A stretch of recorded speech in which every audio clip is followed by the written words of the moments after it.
তায়েফের লোকেরা কত মারছিল রে ভাই, চাঁদের মতন চেহারাটা কি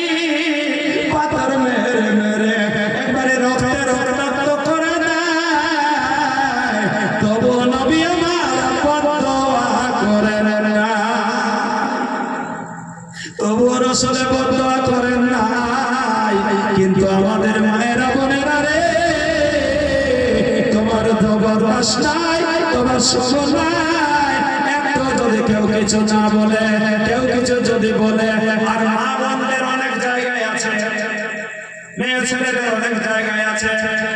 গল্প করার ট্রিক্সটাই আলাদা, গল্প করার কায়দাটাই আলাদা।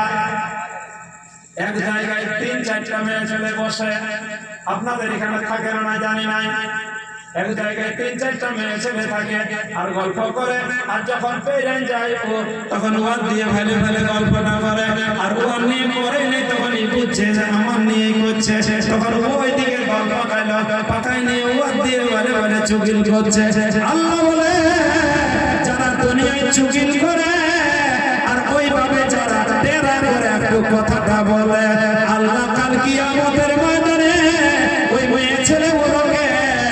জীবিত টেনে এশ আকারে দরজা করে ঝুলিয়ে দেবে আর বলবে এইবারে টিভি করে করে কথাগুলো বল, এইবারে চুগিল কর, বলবে ছেড়ে দাও বাঁচাও, আর এরকম করবো না গো আল্লাহ। তখন আল্লাহ বলবে মাটি দেওয়ার সময় বলেছে সবাই মিনহা খালাকনাকুম ওয়া ফিহা নুঈদুকুম ওয়া মিনহা নুখরিজুকুম তারাতান উখরা, এইটা থেকে সৃষ্টি হয়েছিল, এইটার ভিতরে গেলে এইটা থেকে কিয়ামতে উঠবে, আর দুনিয়ায় কোনোদিন পাঠানো হবে না।